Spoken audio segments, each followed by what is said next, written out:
Good morning, everyone.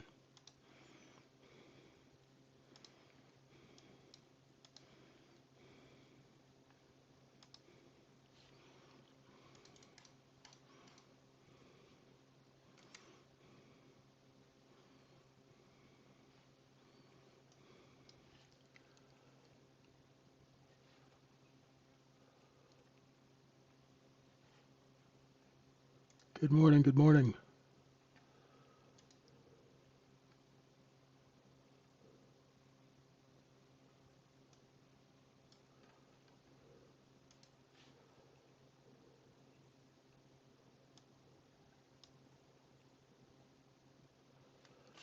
How are we doing? I'm good, I'm good. After doing this 34 years, I'm trying to relax and get rid of this cold. Yeah, I sound horrible. You'll have to forgive me. Um, it's just stuffed up. Uh, but it's weird. It's hard to relax. Finally, you have to like say, okay. Once you get old, you get forced to relax. I'm just watching this, and I missed that long off the overnight low. That would have been a good long for a little bit. Uh, Today we're going to learn about the lesson of the poor low, how lows get made, and why that overnight low is not secure. Right? So go back in time maybe 15 years, maybe 20 years. Go back in time 20 years. And I used to have a business partner. He was like family. He was like a brother to me. It was Paul. We used to call him Big Paulie because he was Long Island Italian. Looked like one of the Sopranos. You know, when he was good, he was around 370 pounds. When he was bad, he was over 4 bills. And he was a broker, so he became a promoter. I was a trader. He would bring in the buying, I would sell the stock. And we had a team of guys, around Miller Place and Port Jefferson.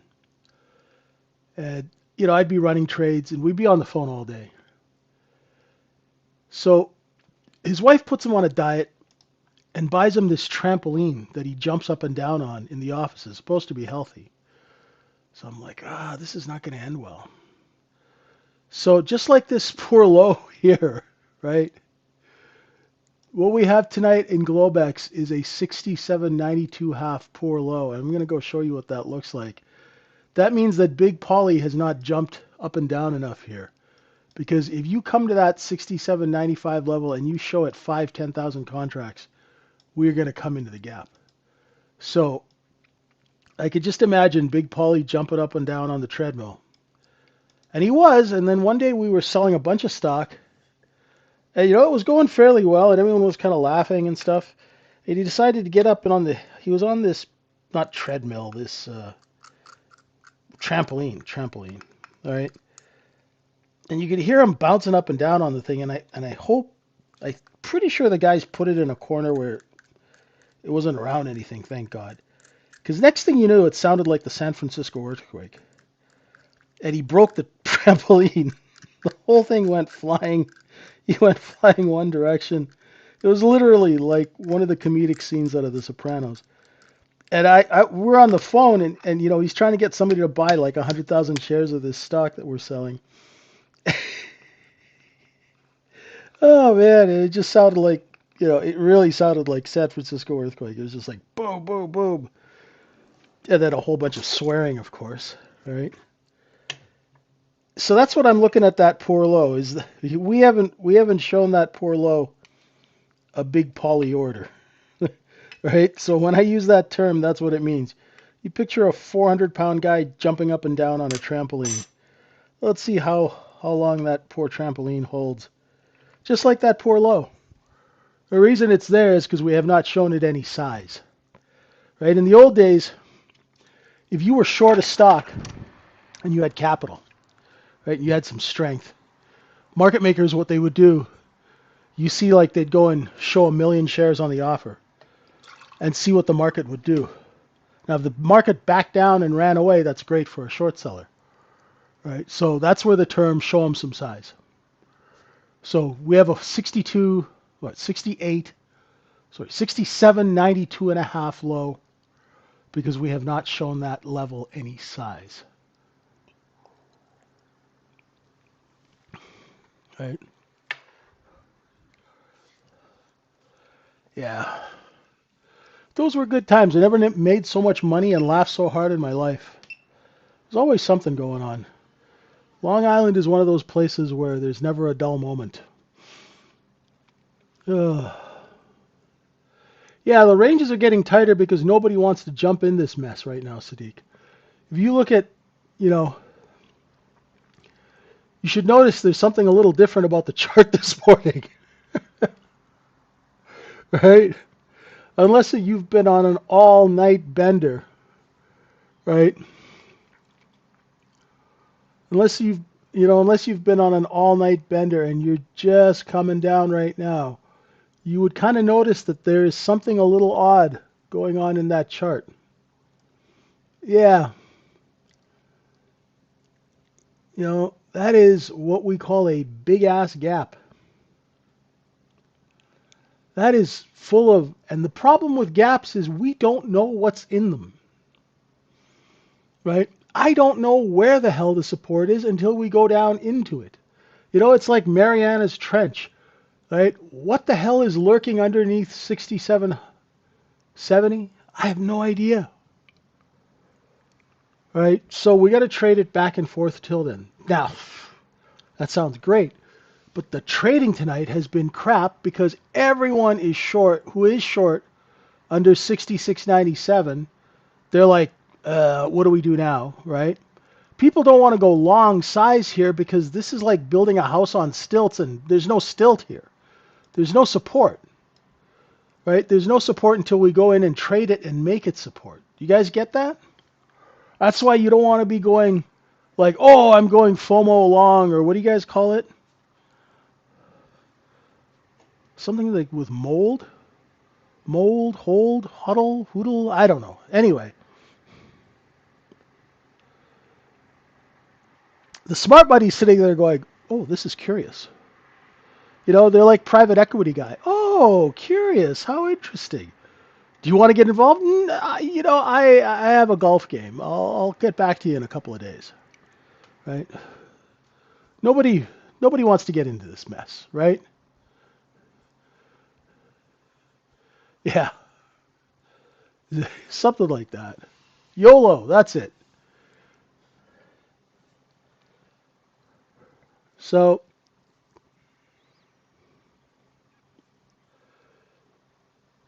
today business is slow for us, retail. Right? It's like we're renting surfboards and selling sunglasses at the beach, and it's overcast and cloudy. And the tourists who come off the cruise ship, they all got a stomach virus from the pasta salad. Right? So business is slow. Here, I'll show you. Look. Take a look at the sales chart. I mean, it's working for the wholesalers, They're buying a little here, selling a little here, buying a little, selling a little. Now they're going to go put it on sale again. This poor low, we have to test that, right? I've been saying we need to test 67.89. We stopped short. They front ran that level. It's also the D low from yesterday, right? Where K and L and M couldn't get anywhere near 67.90. That is a very interesting level. If that holds today, it tells us something. If it doesn't, that would be normal, right? It'd be normal to break this low and get into this huge set of single prints from an overnight session. I have no idea what's in there. I know it's part of the gap. And then the high from the previous T plus 2 high is up here at 73.5. Down here, sorry. So there's a lot of unknown. I'm short biased on a swing time frame.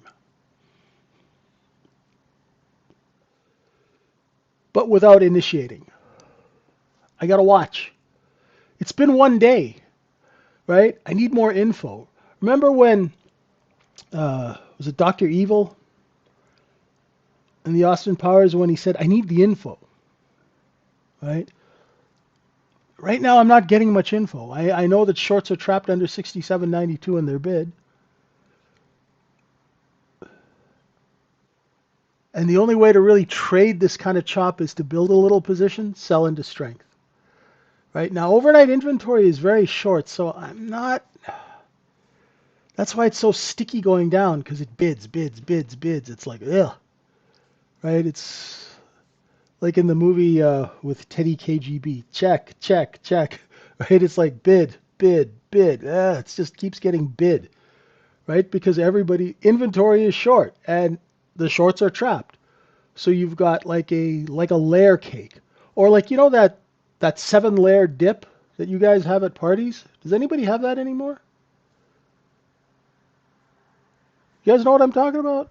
You've got like a 7-layer dip of shorts, right? You got the guacamole and the sour cream, and then jam. You know what I'm talking about. You're old.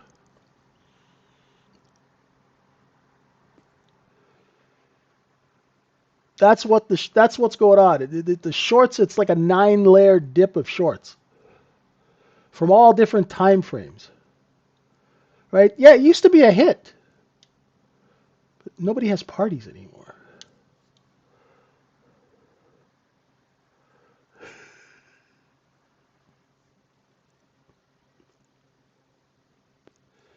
Now, all of this blabbing I've been doing, yeah, nobody wants the breeds. All of this blabbing I'm doing, okay, JJ, what the hell do we do? What it means for us is business might be a little slow, right? Might be a little slow. So don't go nuts if your trade doesn't happen or if it's really choppy. Like, see, we're at an edge, right? We're at that 6807 edge. VWAP's right underneath at 5. We got sellers at 10. The candles are small. The price action is slow, right? We got a seller here.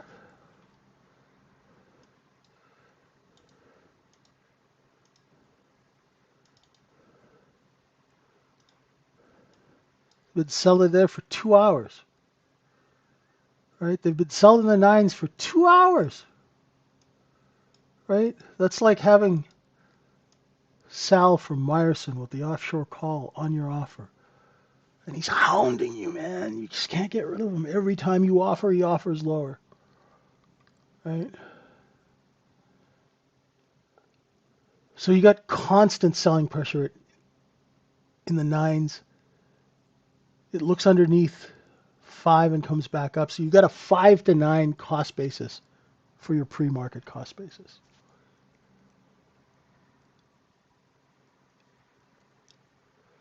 Inventory is short. So, as my brain is starting to warm up, I'm thinking, what if? You guys know what line lock is? Drag racers? Anyone? Line lock?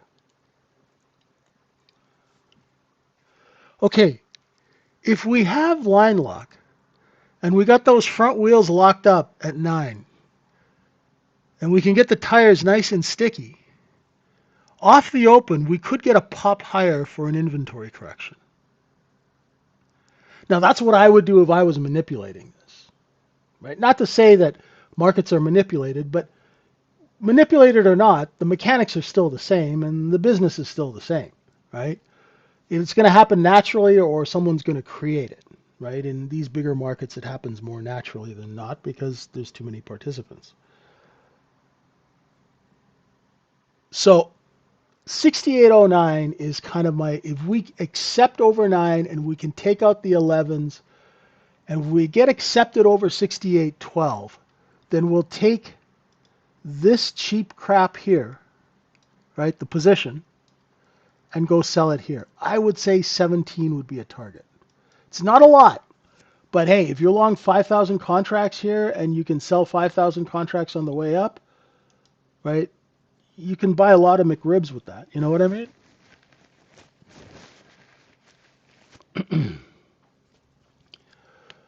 How do we trade that? You'd want to start building a long position under 7, out at VWAP, selling the 9s, 10s, and 11s and 12s. So that's what I would do if I was, because and the only reason I'm saying this is because inventory is short. Okay? So if you're building the long, right, I'd like to buy it under 7, which means I'm late because my brain just started working. Okay? So you can see right now that they're buying 5, 6, 7, selling 7, 8, 9, right? You can see them. It's happening now. Look how small the candles are. Let's see. Here we go under 7. Give me a 5 3/4 bid, right? If you're going to start building a position, 5 3/4, 5.5, and it takes out the 5s, right? You got to trade this smart. You can't be kooky about this, right? So you're buying 5 1/4, 5.5, right? Those two are filled. No, only one's filled, right? Bounced off VWAP. And you're going to use 4.5, 4 as your warning level. And then you can use the bottom of these candles as your out so you can get rid of size, right? So I just got one at 5 3/4.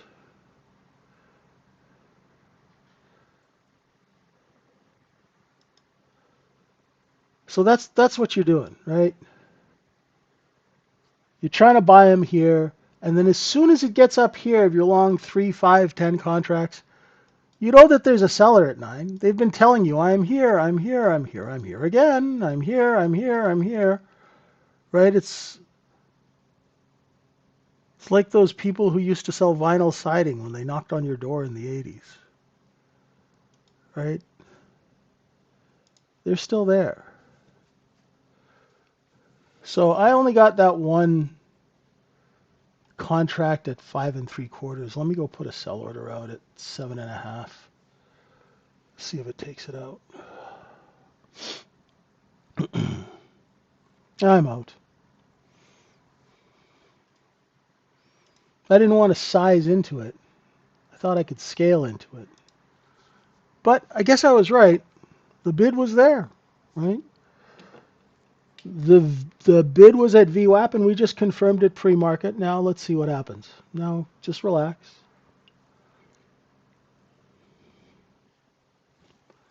And this is how you size a market. You guys don't do that because you've never traded size.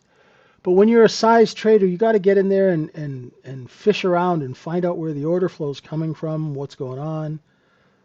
It's harder to do it in these markets because the market makers don't show themselves. Everything runs through, an algorithmic engine at the CME. Very, very different. But you can still size a market by putting out a few little trades and see whether or not they work. What's up, Terrence?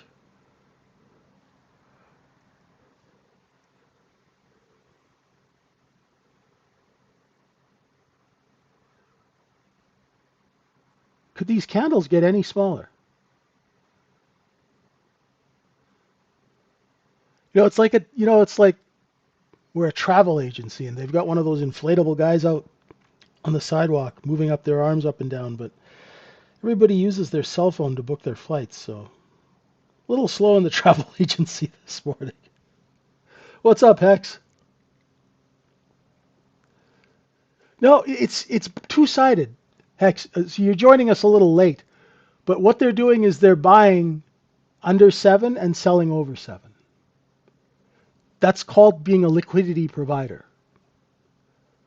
They're both sides. So one of the hardest things for retail people to understand is being both sides. Right? Because what you buy at 5, 6, you sell at 7, 8. But you're running thousands of contracts through those 2 to 8 tick spreads. Right? It's the same people who are buying and selling. It's the same people.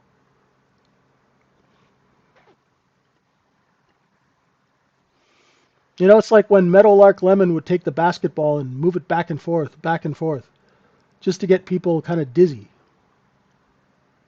right? See, look at that bid off of the fives. So if you bought it on the way down at 6, 5.5, 5 3/4, boop, boop, boop, pop, pop, pop, you're out, right? Yeah, this is a wholesale market right now, right? This is a wholesaler's time to make a little money, trade themselves out of some position, right? We really don't know what's going to happen. I made the mistake of reading the newspaper this morning. I read the Wall Street Journal, I read Bloomberg and the New York Times and Washington Post. And I've got to say I'm more confused now than I was when I started. So back to looking at the chart.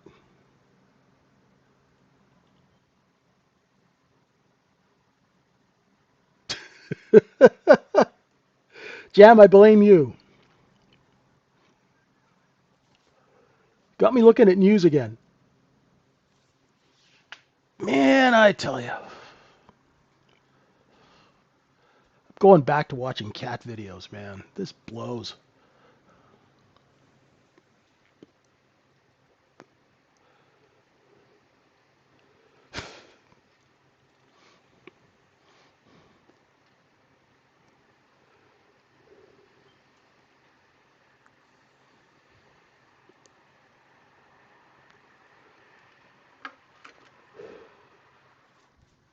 Crazy. Yeah, I think so. I hope it's not like this off the open and see how the market has changed in one day, right? You see how it's changed. Now everybody's looking for a 30-point run here, there, jumping up and down all over the place. Nothing. It's like they turned off the switch. Hey, Patty, how are you? Long time. Inventory.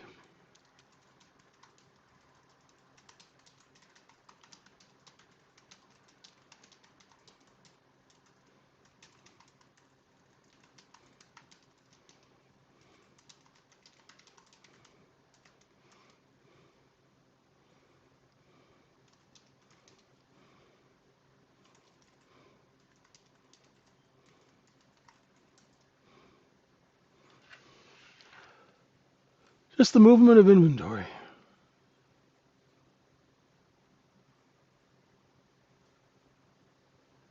Oh, cool. Good to have you with us. Yeah, gap up Sunday night. Someone didn't get their donut.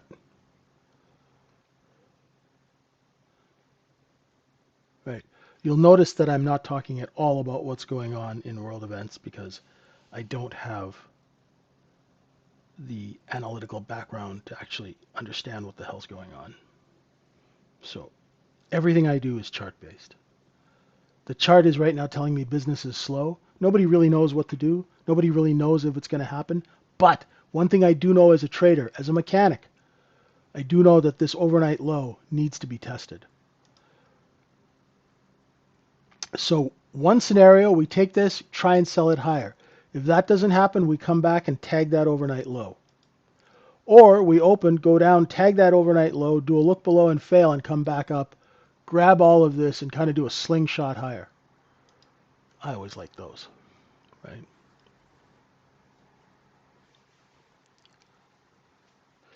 Yeah, and you know, Pollux, as a market maker, you know, sometimes you go home down 5, 10, $20 million, right? But that's the liquidity provider business, right? You're not a trader, right? The firm is providing liquidity, right? Now, I know crypto is different because you guys don't have fiduciary responsibilities to anyone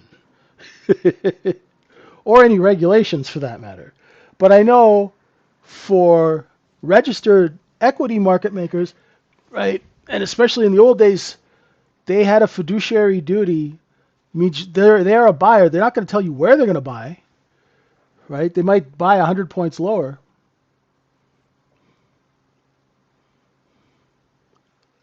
right? You know, Paul Asmar, one of the greats. Great guy, too. Floor trader, SLKC, Goldman. It's like 30, 40 years on the floor. He was at SLKC. Somebody started selling one of their deals, and it was a specialist system. Stock came in from $40 all the way down to 30. And the owner of the firm came out, and I think the story is he said, a million bid 30, and they filled him. Like instantly. Boom, you're filled. You just bought $30 million worth of stock. Then he went 31 bid 10 million. And the whole market just raced higher, and he got to sell that block. Kind of held the... But that stuff doesn't really happen so much anymore, right? Not in electronic markets. It's hard to do that. Here you can see who's bidding, right?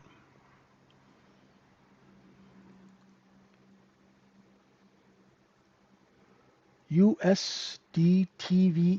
I don't know what that is, my friend. But I'm always willing to learn.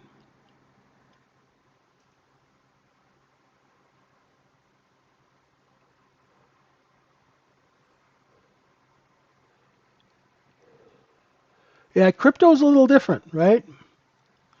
Oh, okay, we're snaking up to that 6809. Knock, knock, who's there? Oh, the seller's still there. See how simple it is? All you got to do is draw a straight line, right? You look and see where they sold before.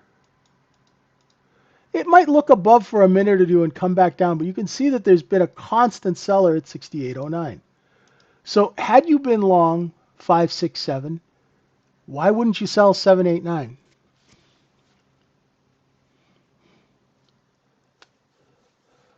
Venezuelan Bolivar.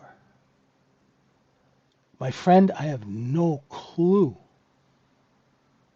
I'm not a currency guy. It's a little bit above my pay grade. My background, for those of you who are joining us, my background is I was what they call a stock mechanic and a liquidator. So I sold stock for insiders, people who took the company public, people who financed public companies. I would help them organize advertising campaigns to bring you guys in to buy the stock, and they would sell you millions and millions of shares. Here we go. So that's my background. That's why I don't have an economics background, right? I'm a pure mechanic. For now, Ramon, for now. Let's see. If that seller is gone, now we're going to take that 5 to 9 position, right? And we're going to try and sell it. There are going to be sellers here at the close. There is a stop here. So say if you were long 1,000 contracts, you want to be getting them out here. Right? And that's what they're doing. You'll see it looked above 12 and dropped back in. Hola, Juan. I got to learn how to speak Spanish. I'm telling you.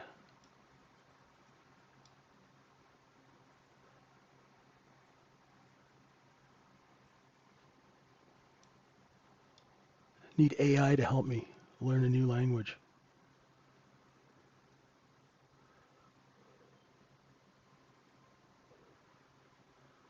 Hey, hola, Juan. The 2 Juans are here. Good.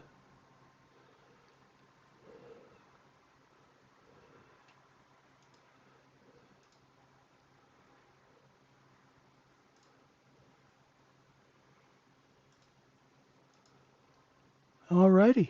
There we go. Distribution. There we go. Nice work, Ramon. Nice work. So this is distribution. We're going to try the price. Ugh. The inventory is all priced at 68.07. If we hold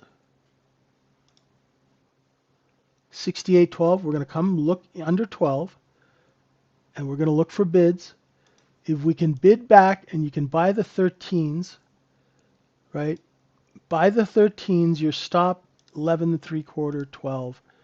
put some sell orders out and see if, yeah, crap, that might not work. No, stopped out. Too early, stopped out.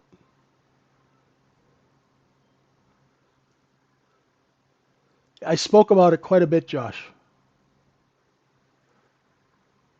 Wait for the next candle.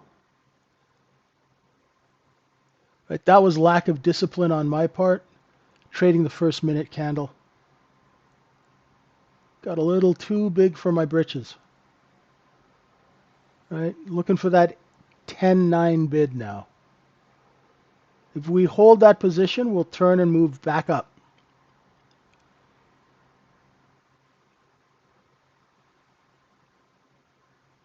Right, so I got my whiskers burned the first time.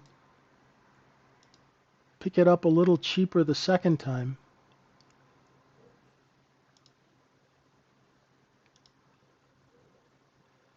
There's going to be a seller somewhere here. So I'll sell. I bought a few at 11.65. That's how I learned my lesson, and I'm selling them at 13.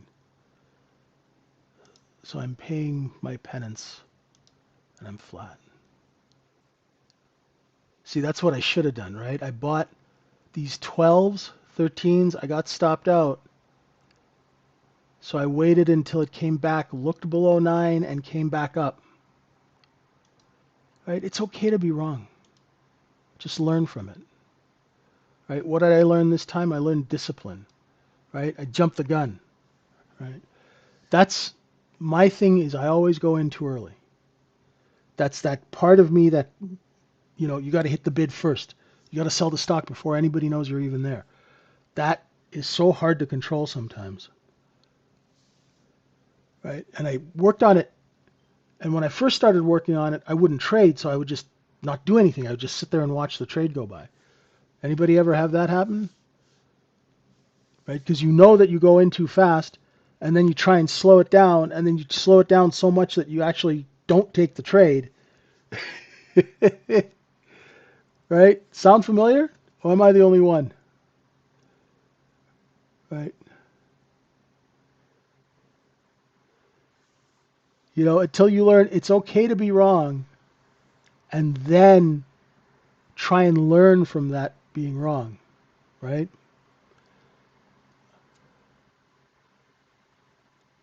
Because at work we used to have competitions who could hit that bid faster. Right? It was great when AOL Instant Messenger was invented. So if you're long 12, 13, there's going to be a seller at 15. They might drop down a little lower. There's not a lot of follow through yet, right? So we used to have competitions who could, just like who could eat the most donuts, who could hit the bids fastest. So when AOL Instant Messenger was great because I didn't even have to pick up a phone. I could just message a market maker on AOL and they'd hit the bid. And people were like, how'd you do that? It was a competitive advantage that lasted for a week.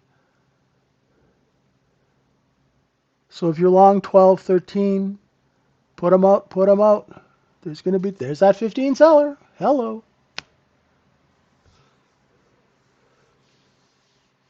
So we always had to be fast. Because if you're not fast, your clients are out millions. Here, you got to be a little bit more deliberate.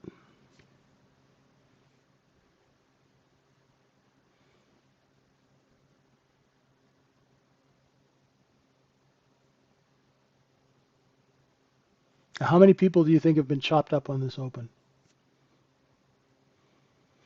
But anybody who knows anything will see this as pure distribution. Remember this? It's being sold here. When they put it on sale, they bring it back to cost basis.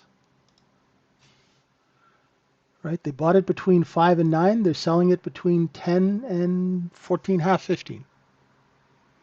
It's a beautiful business.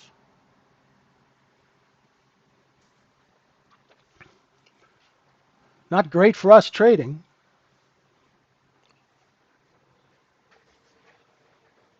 But the nice thing is, if you get enough of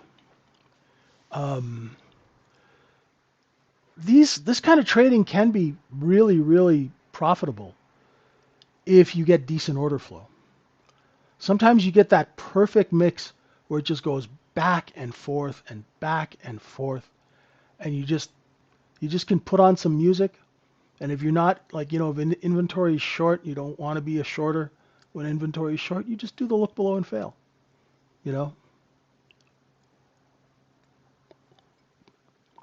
Small caps are running. That's a beautiful thing. In times of stress, small caps will rocket because everybody wants to buy cheap stock. Buy a stock at 17 cents, have it go to $10, and it'll solve all my problems, right? The mortgage crisis was one of my best years. We sold so much stock.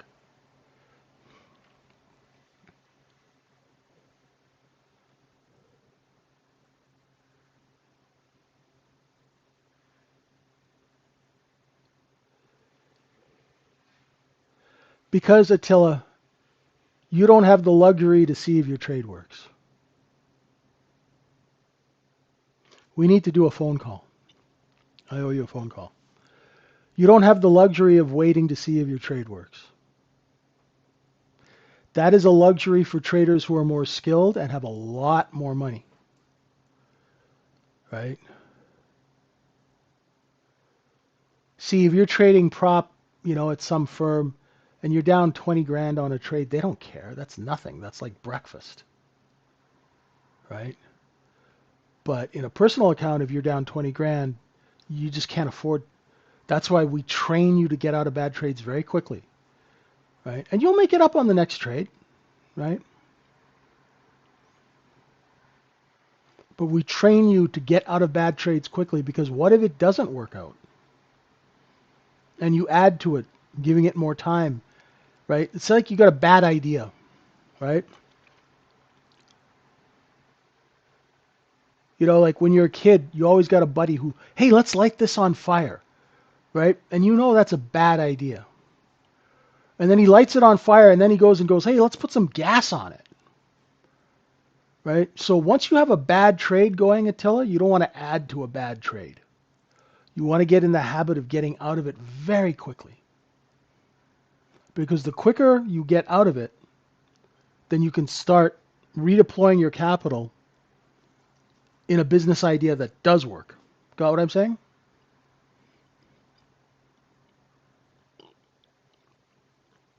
If you kind of reframe the way you think about it, it'll really help you.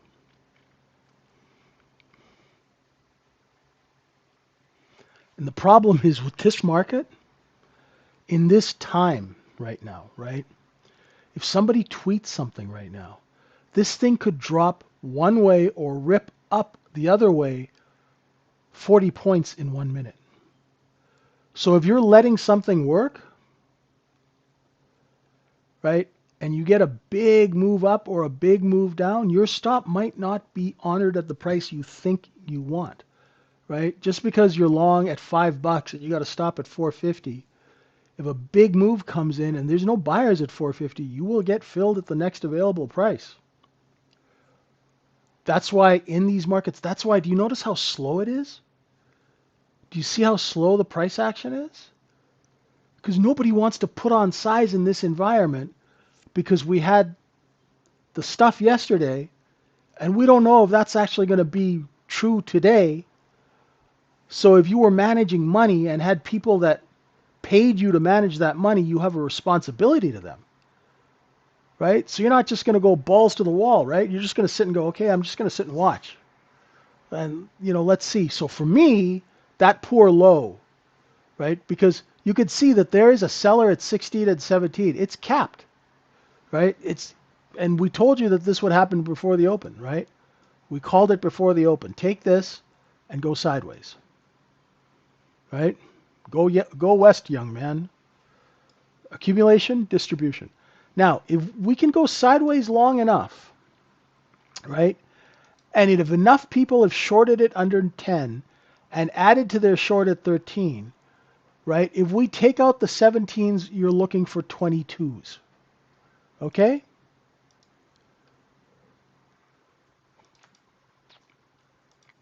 There are your upper stops.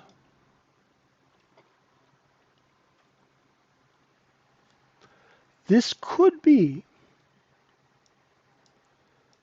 a look below and fail of 67.89,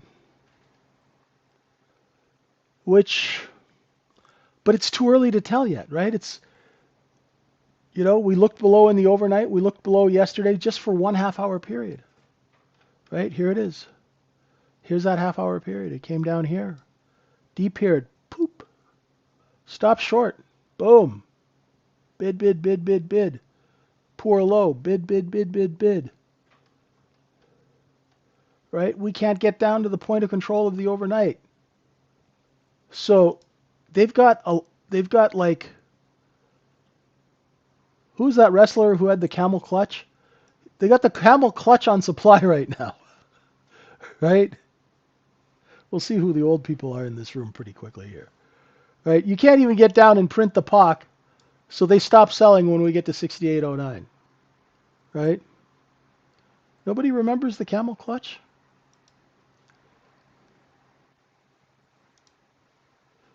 Jeez. Now I feel really old. There you go, Ronan. Thank you. The Iron Cheek.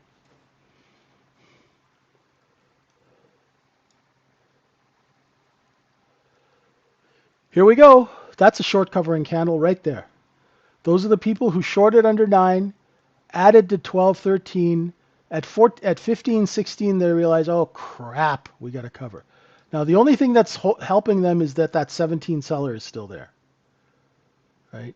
If that seller lifts, we'll go print the 19s, and that'll create more buying that'll take us up to 21.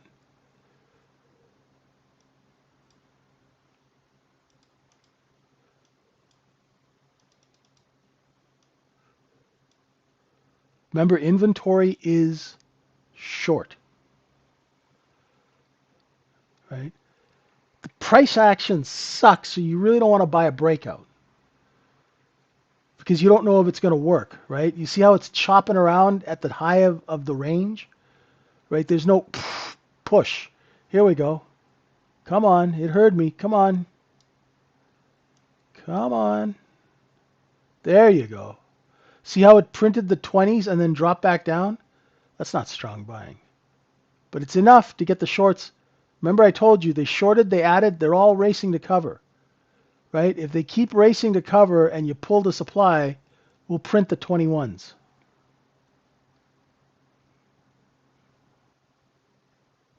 Ooh, close. Tease. There's the 21s. Right? So the trade was long, inventory is short. The trade is to go long. Right? The wholesalers who are long, 5 to 9, they sold some here between 12 and 15. That brought in buying. Right? Beautiful. And we are right at 2 times cost basis on the profit zone. And you just double it again. Right? It's simple.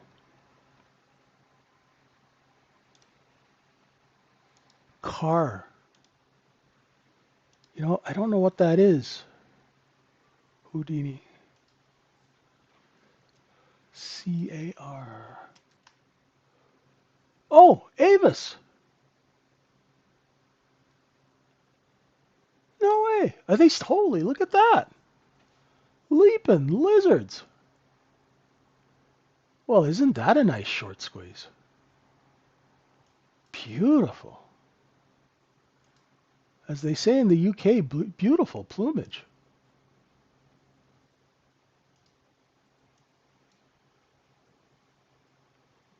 Let's see if we can keep it over 251. But if it clears and holds 251, you're looking for 314s. It must not have a lot of paper in the float. I'll take a look at it. Is it halted? Of course. They like to halt them nowadays, That is a look above and fail of 21. Sorry, I was not. I was looking in equity land. So you should have been shorting the 20s, the 21s, 22 stop, cover some at 16, 17. Right? Position to position, position to position to position, back down to position, back up. into distribution. It's the same. It's the same thing all the time. Song never changes. Markets never change. The technology changes, the players change, right? But the business never changes. Nice work, Jam. Nice work. Yeah, so wholesale's doing okay, right? We're distributing. I mean, basically, this is a skyhook. We took all that inventory under 6,700, and we did the old Kareem Abdul-Jabbar skyhook over 6,800, and we're just, the basketball is stuck. Right? That is the skyhook. You just take all of this and you throw it up and you just distribute. Go sideways for as long as you can. Right? We haven't trapped enough people long up here to get any kind of meaningful liquidation. That's the problem. Let's see what happens. Will the cookie keep crumbling?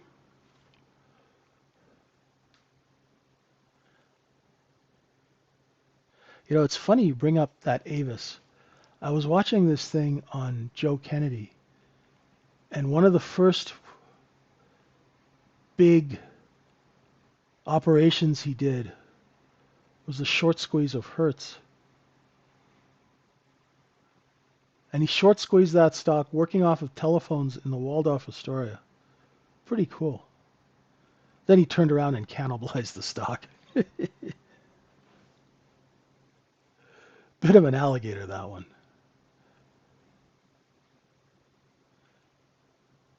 I didn't even know there were rent-a-car companies now. I thought all you guys had Ubers and self-driving cars and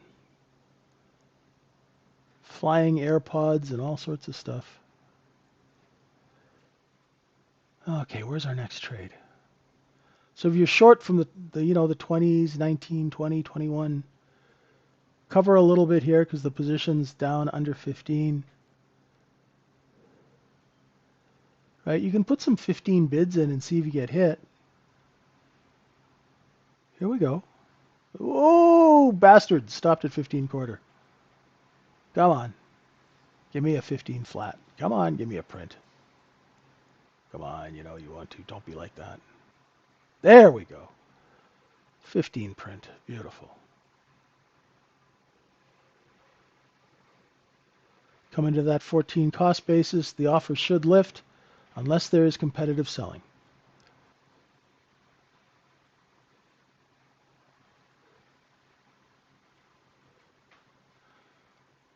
I would wait for longs at 12. I might miss the trade.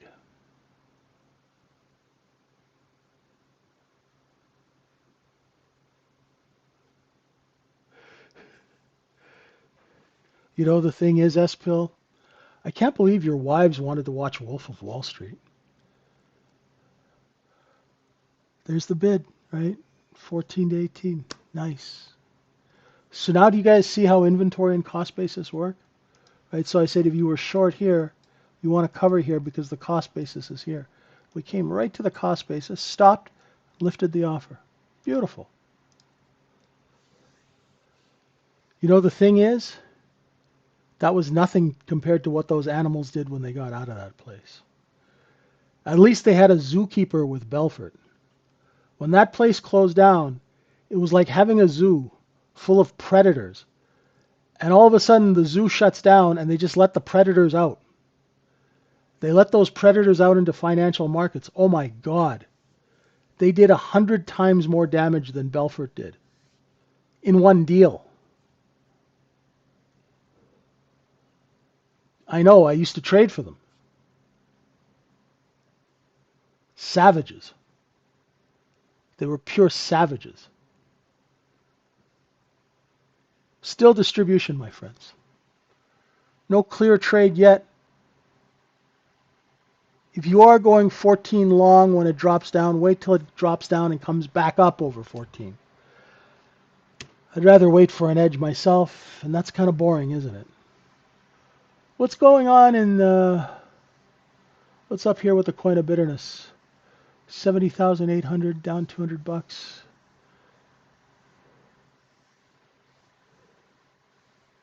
Oil 100 on the nose. Gold 47.93. Tesla 339. PLTR 130. Mr. Softy 368. Netflix 99. Nvidia back over 180. Eh? Well, how do you do? That stock. Yeah, look at Nvidia back up over 180. You know, this stock is something else.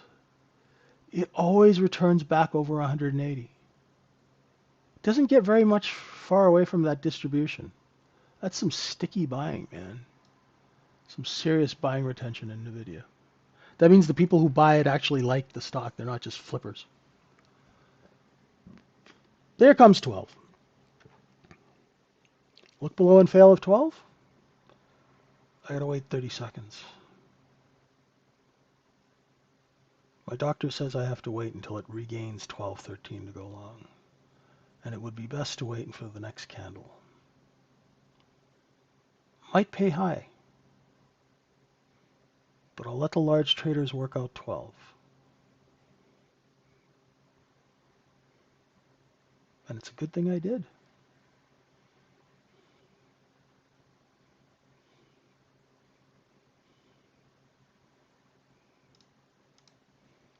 Okay, I'll try 13. 13 long.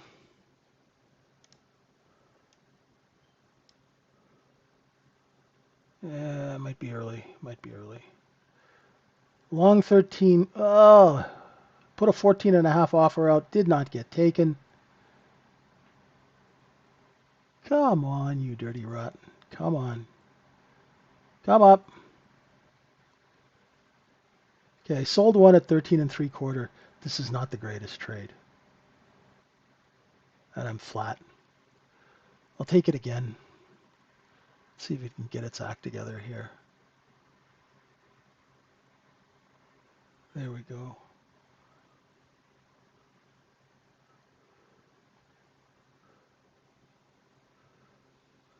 Watching the offer. If that offer doesn't start to move on this next candle, I'm going to flatten this thing out. I'm out.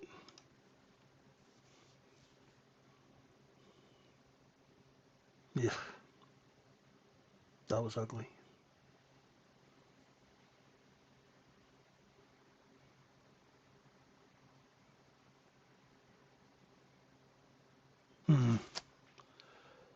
Yeah.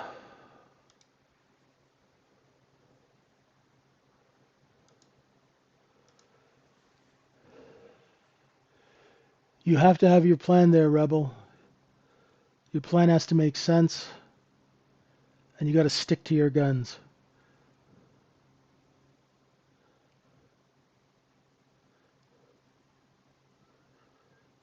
And Travis, the only reason that works is because I concentrate on one market.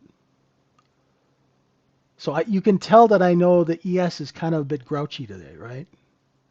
Kind of like when when your wife's in a bad mood, right? The ES is a tad grouchy. So you kind of got to be.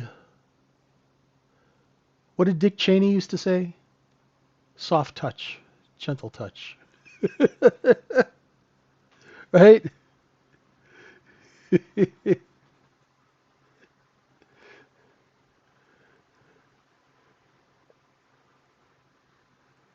Yeah, yeah, exactly. Quick to apologize.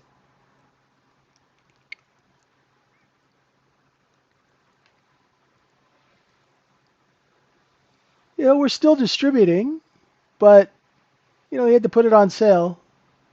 We ran out of buyers over 17. But we know the zones are working, right? The zones are working fine. So just trade a little less. Wait for it. Now, if nobody wants to buy this, we're going to have to come back down and put it on sale underneath 10.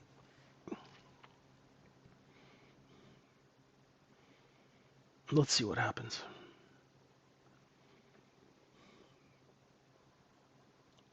Yeah, the one thing I did read the markets section of the journal in Bloomberg, and they're all going, traders don't know what to do next. I'm like, oh, really? Big surprise.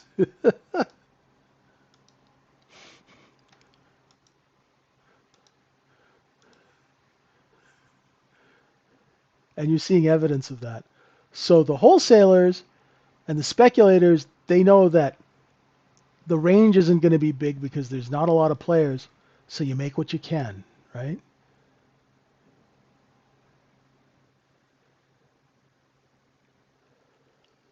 Oh,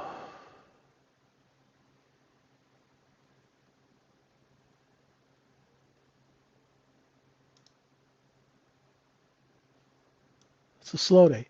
Frankly, we all could use a bit of a day off after all the stress of the last couple of days.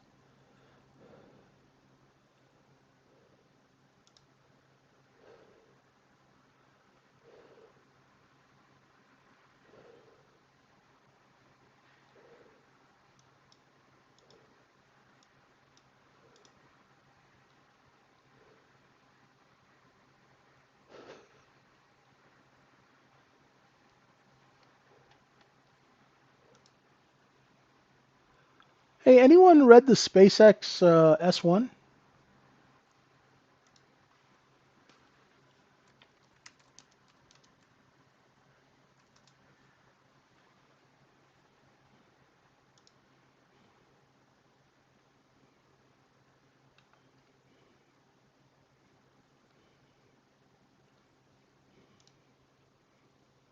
No?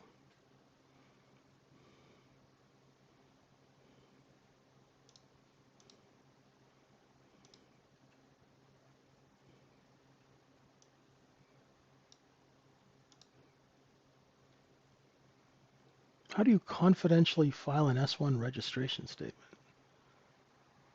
So people can't read it?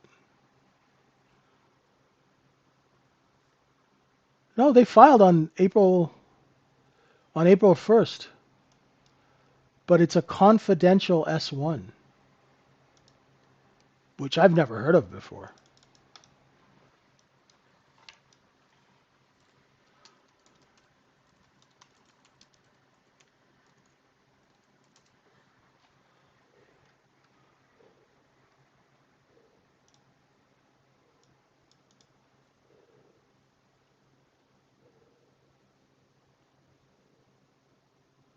Yeah, we're just stuck in chop here.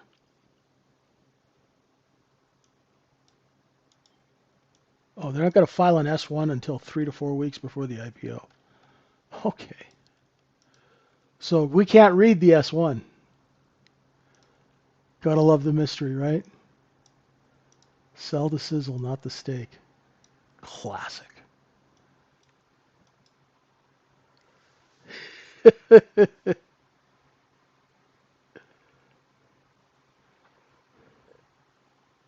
An S1 is a registration statement, Patty, that you file with the SEC. Describes the nature of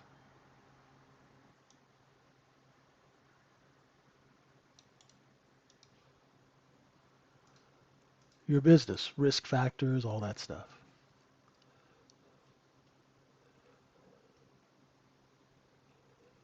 Let's see if that seller at 17 is there.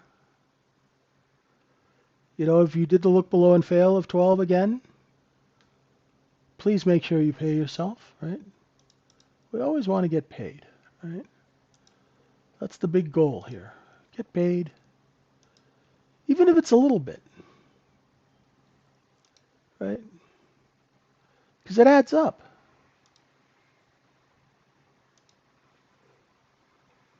17 seller present. Boom, there they are.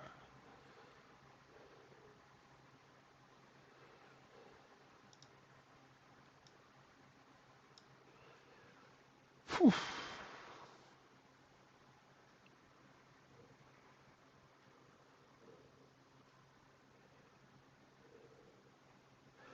And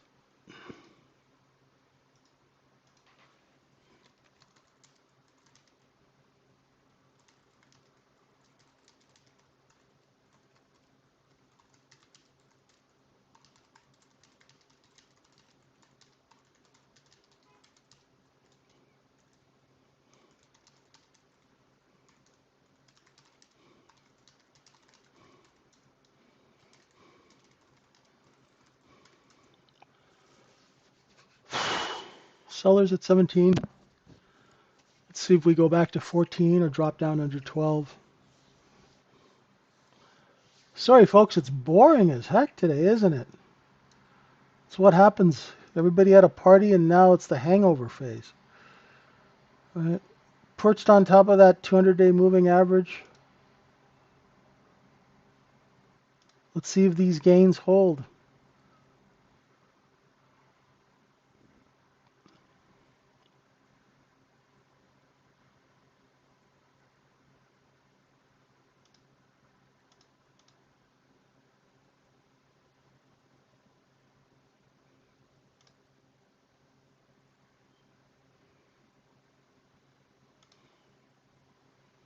Gap up on the SPY. Anybody need SPY levels? Let me know. There are levels for everything, you know.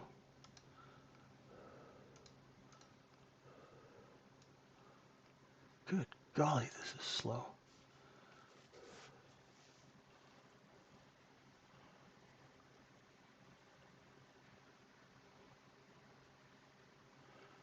So,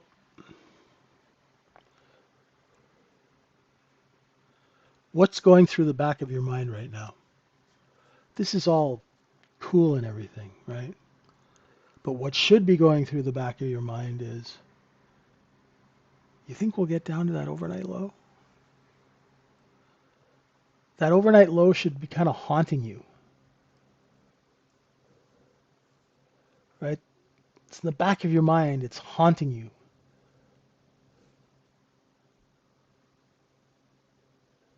You know, like that mysterious ex-girlfriend you had.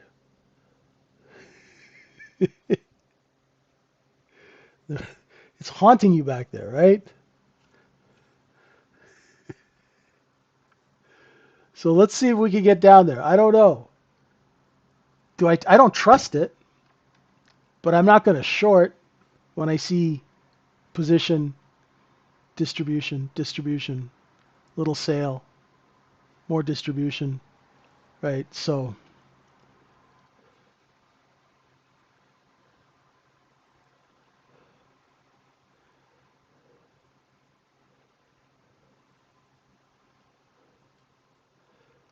yeah, you might as well, right?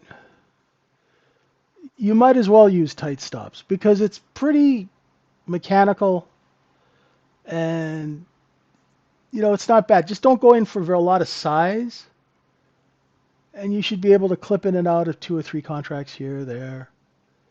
You know, pay the phone bill.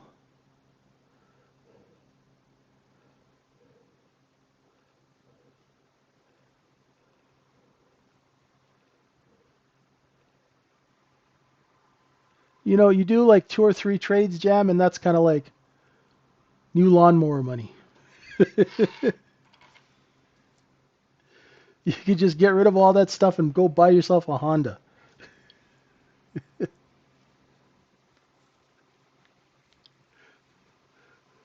then you won't have anything to work on. Make sure you check behind the couch pillows. Exactly. You remember that story, yeah, Kevin? That's got to be one of the scariest things I've ever encountered. And the funny thing is, that happened right after I had just watched that David Lynch film. And it was creepy. And it was one of those creepy dark nights in Vancouver where it was raining and the fog. It was like something out of a horror movie.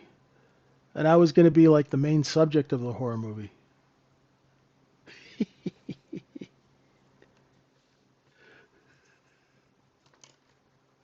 Well, it's been an interesting market. I hope the stories have entertained and kind of helped you guys visualize what's going on.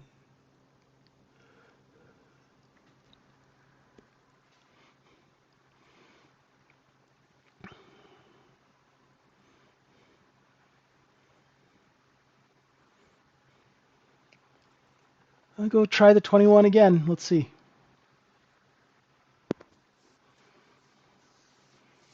You have enough people short under 17? What do you think, folks? I kind of stopped trading. I started getting a little lazy here. Started joking around. So if I want to trade again, I got to dial in.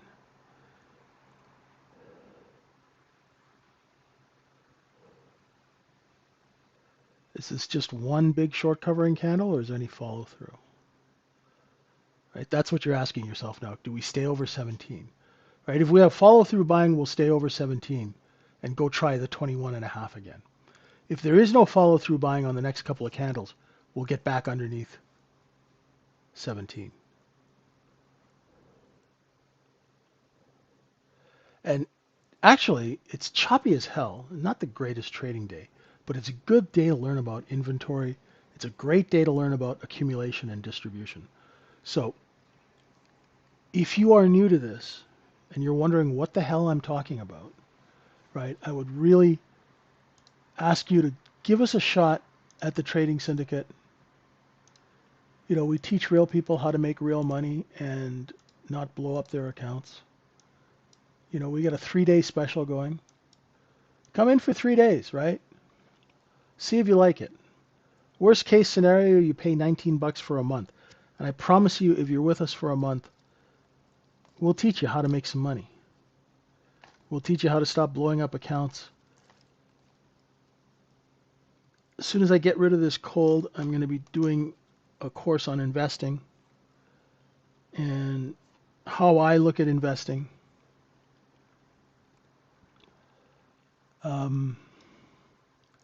Because I look at companies completely different than the way Wall Street looks at them. I look at companies from someone's perspective who's used to dealing with CEOs, who's used to dealing with that whole industry and taking companies public. When you do that for a living, man, you learn a lot. You really, really learn a lot.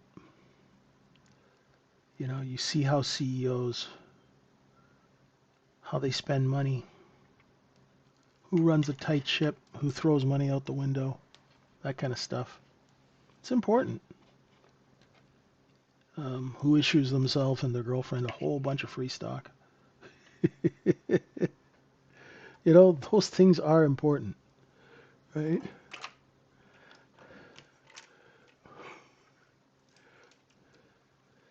So we're back down under 17, right?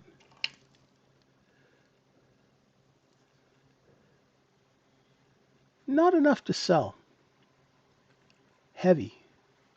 But it's what we call a rotational market, my friends. It's a rotational market.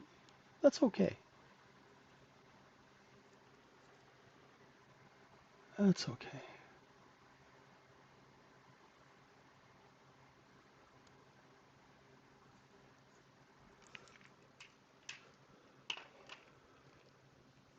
Oh. So how do you trade this? Yes, I'm waiting for Ray to tell me when.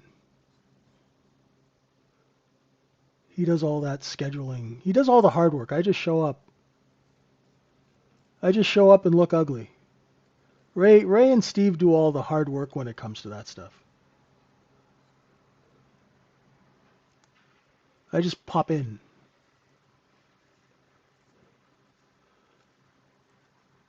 If I was trading this now, like I've totally lost concentration, right?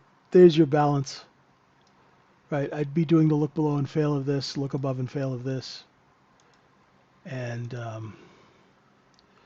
folks, we're just waiting, right? The market's waiting. You know, and see if we get any. It's too quiet. That's what I'm saying, right? It's too quiet. So I don't know what's going on. Just trade the chart for now.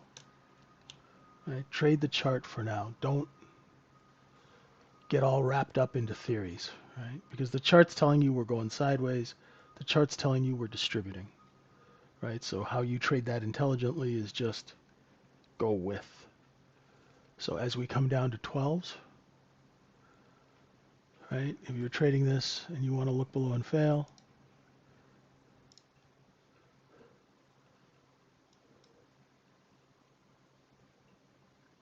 I'll wait for the next candle to open. I might miss this. I might miss it. Yeah, I think I missed it.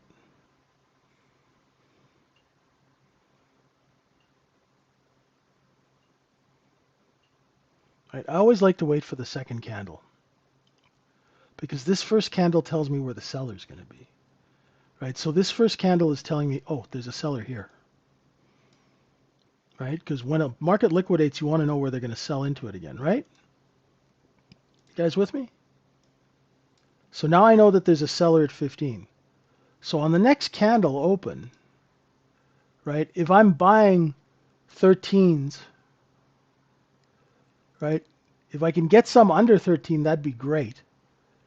But if I'm buying the 13s, I know that under 12, my trade doesn't make any sense, right? So if it breaks 12, I'll start cutting contracts and get out of the trade, right? And once again, if I'm too early, I'm not going to lose too much money, right? That's why I like trading these look below and fails. Now let's see, give this candle, if you're not long yet, wait until this one proves itself, right? I got in too early, right? I got in way too early, right? Shows my discipline's lacking. And it's okay if I stop myself out on 2 or 3 micros, it's not the end of the world, right? Wait till the next candle opens and confirms. And if it does, right, you know that there's a seller at 15 and a half, right? 15 and a half, 16. Go put your sell orders just underneath where that seller is, right? So you're long 13. There you go. Now I'm long 13 and change on 4, and I'm flat there, right? And that's what you do, right? I was wrong the first time, scratched, took it again, waited a little while longer. Twice I've done that now. That goes in my trading log. So I've done the same boneheaded thing twice.